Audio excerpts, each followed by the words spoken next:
Well, congratulations on Time Now. It is a spectacular film. It deals with a very sensitive topic, and I, I guess first question would be like, why tackle this topic? Why was this important for you to make? Yeah, well, the topic of grief is something that I've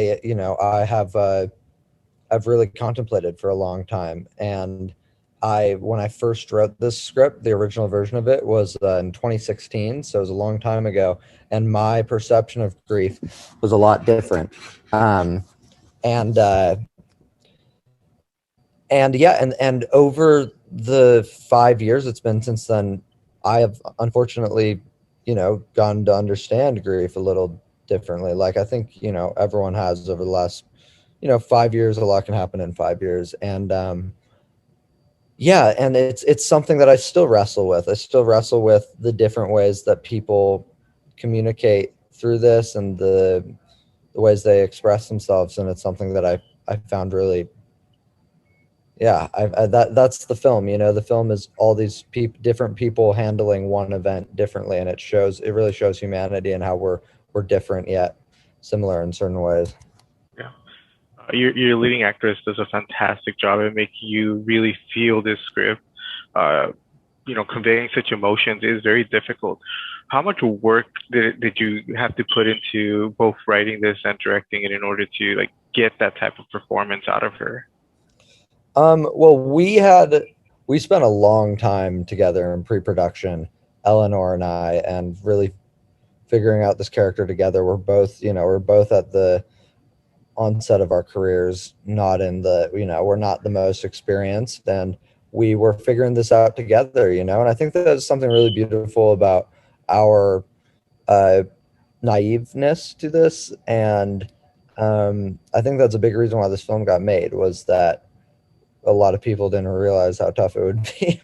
And that's sometimes a blessing, because you don't have that thing in that mental block stopping yourself. And Eleanor, yeah, you're talking about Eleanor. Let's talk about Eleanor's performance. I mean, she was amazing. It's such a intimate relationship between a director and a lead actor that's there for the whole shoot. She's in 90% of these scenes, and it's a 15-day shoot, and she was on 13 of them. And you're really forming a unique relationship. So we had to put in a lot of work to get there. It doesn't You don't just show up on set and things are all gravy. She put in that work, we put in the work together, and she freaking delivered, man. So kudos to Definitely. Yeah. The title "Time Now," where does that come from? her. The title is something that the meaning of it has changed for me over it's always been called Time Now. Um, and it's changed for me over the course of that time. And now I feel, just kidding, I'm not gonna do puns and stuff like that. But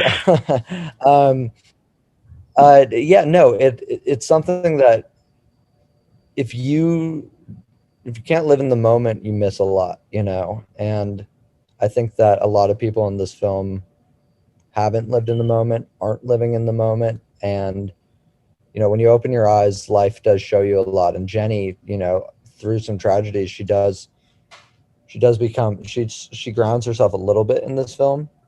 And then obviously things happen, and you know certain things change or whatever. But the film, that's something that I try to do in my life, is appreciate the moment. And when you're talking to someone, not be thinking about something else. Like, it's stuff like that. It's little things. And that's really what this film is about, is appreciating Yeah. what you have, because it can be gone really quickly. So, what's your connection to this story? How did you come to it? How did it like?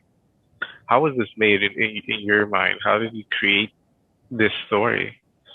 Well, I lived in Detroit, um, and I this story really was my my ode to Detroit in a way, I'd say. Even though it's just a story, it doesn't have anything to do with Detroit. It has a lot to do with it. At the same time, it was, there's things in this film that couldn't happen anywhere else, and it's a unique city, and I wanted to make a story that I think a lot of films in Detroit, they're either ruin porn, which is where you go into the abandoned buildings and you shoot a horror movie and you call it cinema. And I'm sorry, I'm not saying that's not, there's a lot of great films that take that setting, but I and then I wanted to make a movie that showed that there's real people that live in Detroit and that real things can happen and it doesn't always have to be about the city. So, and then of course the city is such a big factor that it becomes a character on its own. But I Yeah, think it's better if you don't try and force it, and you let it speak for itself. definitely. Well, congratulations on this film. It is incredible, and I was very happy and surprised to watch this unfold. There's so much to it. Where can people watch this? It's streaming right now on video on demand, or not streaming. I guess you have to purchase it now, but it's or rent it, but it's on all those platforms that do that: iTunes, YouTube, Amazon, um, and yeah. And then we're hoping to do a couple select screenings or a couple select runs in Detroit, LA, New York, and then hopefully have it on a streamer by early 2022. Awesome. Well, congratulations once again, and thank you very much for your time. Thank you, Jesus. Have a good one.